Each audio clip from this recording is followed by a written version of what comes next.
Well, hey guys, so by now you should have already seen the verse for the day, and we're ready to look at some of Dave Ramsey stuff. I'm looking at the book, and we're on page 133 today. The fill-ins begin on page 133, so you may want to be finding that page. If you don't have your book, get you a piece of paper, get you a pencil or pen or something, and write these things down so you can fill them in your book later, but don't just sit and watch. Be sure to fill them in.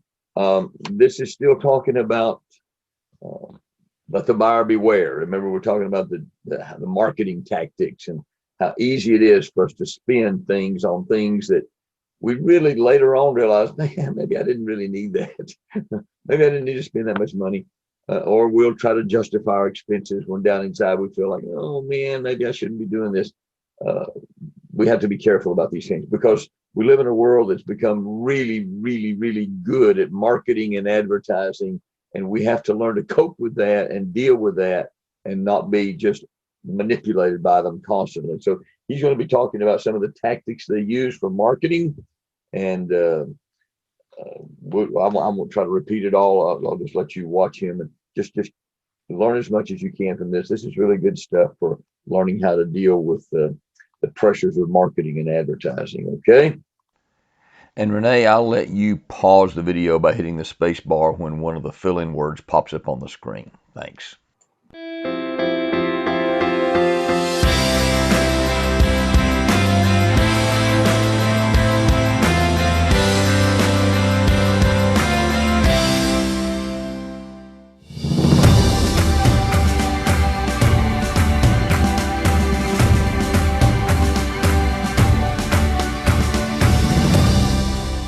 You cannot predict the future perfectly. You may be ill. Someone in your family may have a car wreck and you're not able to work and get the rest of the money together. Then you've gotten caught in this trap of payments.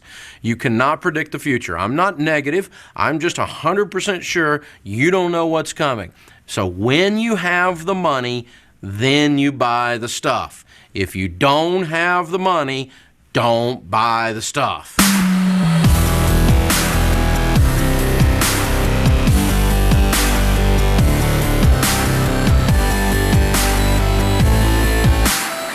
Americans tend to spend more money than they have for a few reasons. Number one is that they're trying to maintain a lifestyle that they really can't afford. They see people all around them with new cars and other expensive items, and they think they might need to have those things too, even if they don't have the cash. So they end up using a credit card or a loan to pay for things that they can't afford. The next reason that they do it is to try to self-gratify. They want to feel good about themselves, so they end up using credit cards to buy things. You have to tell yourself no. You're going to save up for it and you're going to pay cash for it. When you use debt to buy things, it brings guilt as well as a payment. So save up and pay cash because you don't want to feel bad. You don't want to feel guilty about buying that item. If you save up for it and buy it, you're going to feel good about it. If you want to win with money and build wealth, you've got to live on less than you make. New things that come wrapped up in debt payments will not bring you happiness. Of course, the straight up marketing stuff like television, radio, the internet, other media. And of course, that's where those of us in the business, I'm in the radio business, we use repetition. Well, Dave, this stuff doesn't work on me. I'm way too smart. I'm sophisticated. I know what they're doing. It doesn't have any effect on me. All right, let's get a little help here then. Help me with this. Bye-bye, Miss American. Bye. Drove my Chevy to the levee. But the levee was dry. Them good old boys were drinking whiskey and right. Shame on you. Don McLean, Miss American Pie, 1972. We are constantly bombarded by marketing ads through TV, radio, the internet, and billboards. We hear slogans and jingles, and before long, we're hooked. That's because repetition is a powerful thing. Literally, all a company has to do is make sure their line is repeated over and over again. That way, when we need or want a particular item, we think of their brand. Don't believe me? See if you recognize any of these. Taste the rainbow. Think outside the bun. It melts in your mouth, not in your hand. Just do it. You probably know all of those. That's because advertising and repetition is extremely effective. Here's the oldest, and everybody can do it. Still being used today, originated in 1954. Melts in your mouth. And who is it? Repetition doesn't work, does it? Marketing has no effect, does it? Everyone in here can sing that like it's a song. Absolutely incredible. Apparently those ad dollars are paying off. I saw a study the other day that said the average household now has more televisions than people. Kind of a scary thought if you think through the implications of this. Somewhere there are some dogs and cats being entertained. When it comes to marketing, they also use product positioning. Now, product positioning is a big deal. There's all kinds of aspects to this. One is brand recognition. Brand recognition is where they position a product in your mind as associated with a certain value. For instance, years ago, the first time that the generic products started hitting the market, there was a big ketchup war because your local grocery store would slap a generic brand on a ketchup bottle and put it on the shelf cheaper than Hunt's or Heinz. And I remember there was a commercial, some of you remember it 15, 20 years ago, where they would show the Hunt's or the Heinz ketchup, and it was thick and rich. And the generic ketchup was thin and runny and made in the same factory. Mercedes has done such a good job as positioning themselves in the consumer's mind as holding its value. Mercedes hold their value. You ought to look at the numbers if you think that's true. As a matter of fact, an interesting thing happened that didn't work in marketing was Cadillac back in the 80s, late 80s, early 90s, found that Cadillacs of a $50,000 level of Cadillac was holding its value statistically better than a corresponding Mercedes. When Cadillac studied this, knew it was true, but in the consumer's mind, a Cadillac went down and a Mercedes was just steady. Mercedes had planted that as a brand position in our minds. Cadillac spent $100 million buying advertisements trying to teach the consumer that it wasn't true, and the ad campaign was a flop. Mercedes was so entrenched in the consumer psyche with the thing that holds its value, they'd done such a good job that everyone didn't believe the Cadillac ads. And they were true. At that period of time, I don't know what it is today, but at that period of time, Cadillac did hold its thing. We've got a new one going on. If you use Macs instead of using a PC, you're cool. PC people like me that don't use Macs can't stand the things. Don't want an Apple on my stuff. I'm a nerd. I'm undernourished. I don't know what's going on. My intellect hasn't kept up. But you people with spike hair, boy, you're cool. You're cool. You got it all together because you use an Apple. They've done a great job with that one. That is a fabulous marketing campaign. The iPod marketing campaign has been fabulous with those guys. They've associated their entire brand with coolness. Their entire brand is about you are cool if you're using their stuff. Young people, the younger the demographic, the more likely you are to go that direction. The older you are, the less you care about being cool. It's very interesting stuff. This stuff works. They spend a lot of money on it. Bottled water. I got a friend of mine that's very wealthy. He says, he thinks, you know how some people call themselves a wine snob. He says he's a water snob. He spends money for this expensive water and he can tell the difference. No, he can't. I was getting ready to be on 2020 not long ago with John Stossel, and so to get ready to go meet John Stossel and hang out with him, I read a couple of his books. And it was really interesting. I wrote down the stuff out of one of the chapters because he's got that stuff, you know, he does where he studies consumer myths, right? And he did the bottled water myth. He got all the expensive waters out and he got New York tap water. New York City tap water out. He took it all to a microbiologist. The microbiologist went through every one of them. He said there wasn't spit difference in them. They were exactly the same. Maybe a little more fluoride in the tap water. That was it, which would be good for your teeth anyway. He says basically the same. And then they did blind taste test, and the most expensive water came in the worst. New York tap water came in third consistently. New York City tap water. And the cheap generic water? What are we saying? The cheaper generic water kept winning the taste test. My wife and I not long ago were in Oslo, Norway, and we really were cracking up. The guide took us into this store and they had this bottled water in there. Of course, Oslo, Norway is up near the Arctic Circle, right? And so they've got this bottled water from glaciers. It's glacier water. Ooh. It says this water is 6 million years old. Turned it around and on the back it said used by September 30th.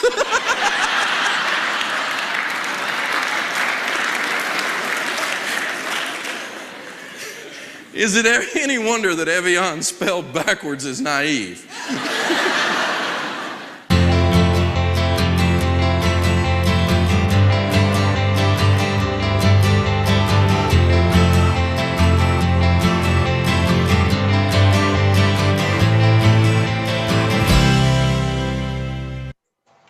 Okay, guys, we're going to watch one more video here in just a second. I want to make a couple of comments about what you just saw, though.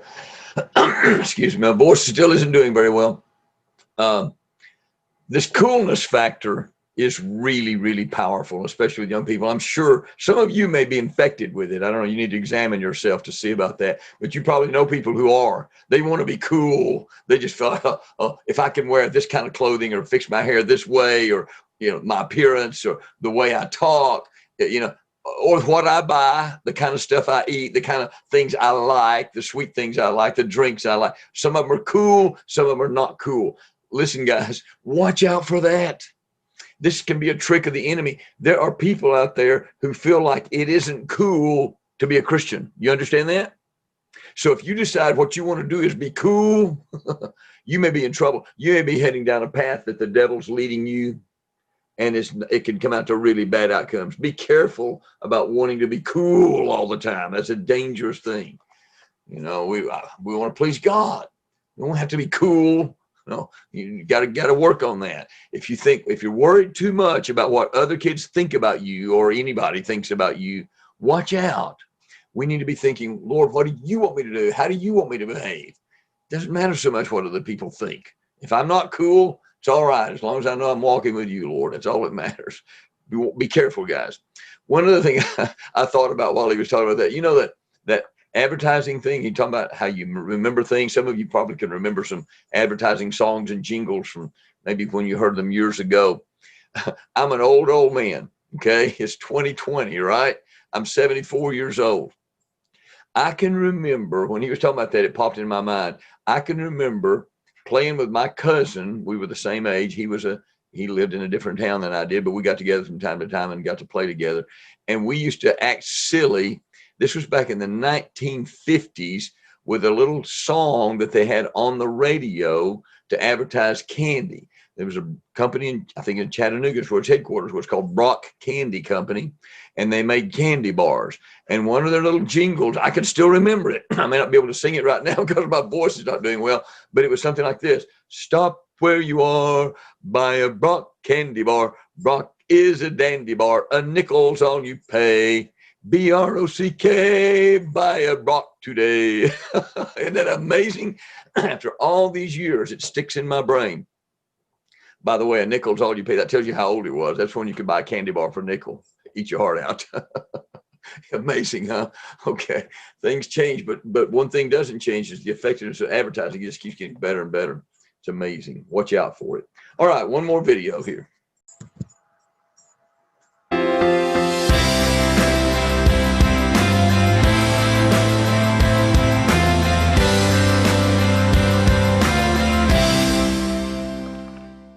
Sometimes we get stuck on the idea of being cool, of having the cool clothes or driving the cool car, or maybe having a lot of friends on the cool social media website.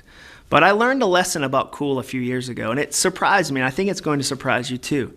You see, I was living in Boston at the time, and I was what they call a cool hunter. My job was to figure out what are the trends in the city. What are people interested in? What are the words they're saying, or the stuff they're buying, or the places they're going? What's the cool restaurant? And so my job was to kind of scour the city and find things that were cool. And one day I had a new assignment. They wanted me to come up with 5 slang words. 5 phrases that people were saying on the streets, 5 new phrases in Boston. And then I would package those up. I'd write a little report up, maybe a page or 2, and then I'd send it to the company I worked for. And then they'd repackage it and they'd sell it to clothes manufacturers or TV stations or movie studios. And they'd say, this is what teenagers care about. We've studied the country. Here's what they like. And so that day I worked on it, and I went on the subway and I listened to conversations, and I came up with 4 words that I really thought people were using, but I needed one more. And so that night I was sitting at my desk and I had an aloe plant in the corner, that cactus that grows with the thick leaves. And I started to think, I need another word. I'm stuck. I need another word. And then it hit me, aloe. I'll just tell them aloe's a word that people in Boston say. And I'll say, well, it means cool and refreshing. And I needed an example sentence. So I said, that girl has mad aloe. And then I emailed the report in. And I thought for sure they were going to laugh at me. That they'd respond and go, seriously? Stop making up these words. Nobody says aloe. I mean, that's ridiculous, right? I just made that up. It was from my desk. It was a plant. And about a week later, they sent out the results of these reports. You see, they have 10,000 trend hunters around the world, and they sent out this report, and they said, of all the words, there is one that you need to know. Wherever you live, this is the word that's going to be huge next season. Every teenager's going to be saying this. Can you guess what word they picked? Aloe. They even had my example sentence, that girl has mad aloe. And I realized that moment that cool is fictional. It's just made up. I mean, have you and your friends ever said that word aloe at school? Have you ever been like, my locker's feeling aloe today? Oh, that test was so not aloe. No, of course not. Why haven't you? Because cool is fake. It's fictional. It's made up. So as you walk through your day, as you walk through your year, and you get distracted by other people's definition of cool, don't fall for that. You get to determine in your own life, in your own heart, what's really cool. You get to define your own aloe. Don't fall for that trap. You are the definition of cool. And some of these ads have an unintended effect. They don't accomplish their purpose, do they? One of those examples, and it's kind of a little bit of the laughing stock of the ad world, is the Aflac duck. Everybody goes, Aflac, Aflac, and has no idea what the company does. There was another one that went broke. Aflac's open, obviously, but another one that went broke was Pets.com. They had this really cool dog sock puppet. The dog sock puppet became like a cult following. As a matter of fact, he got other gigs on other commercials after Pet.com went broke. The dog sock puppet was so effective that nobody had any idea what he was talking about. So sometimes this stuff doesn't work. Color matters when you're doing product positioning. Many years ago, when I first got in the real estate business at 18 years old, I worked for a company called ERA, Electronic Realtor Associates. And what they told us at that time was that the ugly orange on those signs, looks like the cones when you're going through traffic, you know the signs I'm talking about, was developed by a company called the Color College to create more possible reaction in your peripheral vision. Because ugly orange picks up in your peripheral vision more often than maybe a local real estate agent who didn't think when they put sign colors together, and they kind of put together sign colors that looked like trees, rocks, and grass. So their sign blends in. But if you're driving by and you get that sign, and signs have a lot to do with selling residential real estate, you got to see the sign. If you see that sign, that head turns, whoa, that's the one. But if you never see the sign because it blends in, it's a big deal. So right after ugly orange came out ugly yellow, Century 21. And they know it's ugly, they don't care, it works. And color is studied. Color is studied in packaging to follow your eye movement when you're looking at packaging. How do you work the package with your eyes? When you're looking at other things like shelf position, that's another. Everybody knows about shelf position, don't we? I mean, when you walk in, Wrigley's Gum figured this out. I was out in Phoenix, Arizona, riding around with a friend of mine out there that's very wealthy, in the very wealthy end of town. He pointed up the wealthiest house in the wealthy end of town. He said, that's the Wrigley Mansion. Because they put little sticks of gum at the impulse point, the first people to ever do that in the grocery store. They caught on to shelf position. And nowadays in a grocery store or in a bookstore or in other things, you think those books on the front are necessarily the best? No. If I want my book on the front, I pay to put my book on the front. It's a bought shelf position. You want your Oreos on a shelf, you're going to pay if you're Nabisco to get the Oreo on a shelf in a certain place especially. And you don't want to be down here. unless you're selling to the little kids. You want to be right up in here at eye level, and then you're creating color and process to get the attention so that we impulse on the Oreo. And then they lay, Wall Street Journal did a whole study of how they have the cameras up in the grocery stores. Grocery stores are some of the best merchandisers there are. And the cameras up are not to watch to see who's shoplifting a bag of Fig Newtons, okay? The cameras are studying how you walk the store. How do you work the store? How's your mind work? Because in the old days, in the 50s and 60s, you'd put the meat and the milk and the bread at the back. It was a simple idea. Those were basics. And to get to those, you had to walk past everything. And then you'd get that stuff, and they were hoping that you'd get something as you went out. Now they're more sophisticated than that. That stuff's still back there, but they've even tried all kinds of different designs of aisles, and you feel like a rat stuck in a labyrinth, don't you? Because they're making you work this store to let me out. They're walking you past as much product as possible because that causes sales. They don't kid around about this stuff. It's very, very, very real. I mean, if you go out there and you're going through the hard labor of pumping your gas, and it's a hot August day and things are bad. So now I'm going to go inside and pay because the pay at the pump thing's not working for some reason. Now I'm aggravated and I'm hot. And I walk in and there's one of these right in the middle of the floor. Now, it's very carefully designed in the floor plan on a chain set of markets. A local market may or may not be sophisticated, but a chain set of markets has an exact floor plan to put that thing in the iced cooler in the exact right spot. The exact right spot is not too much in the way, because if it's too much in the way, I'm already ticked now, I'm offended. Right? If it's not enough in the way, I never see it, do I? So it's got to be right here so that I'm a little hot, I'm a little bit ready for some refreshment. Oh, there it is. Shelf position, the location in the floor plan.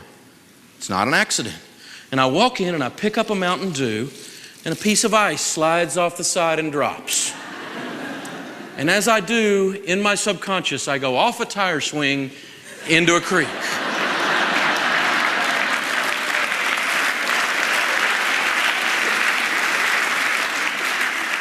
Walk up to the register and pay for this thing what I could have bought a case of them across the street for. This is not a game, is it? These guys are really, really good at what they do. Now today, I might not do a Mountain Dew, but I'd probably get me some good generic water, right? I tell you. Packaging is interesting too, isn't it? The way they package stuff, the design, the look and the feel of the package. All of these things are designed to have an impact on you. You have to be aware of it. You have to be freaked out about it and all paranoid and they're out to get us. No, they'll come get you with the butterfly net. That's not the idea. But they are very sophisticated, so we as consumers should at least be aware, shouldn't we? We should at least beware.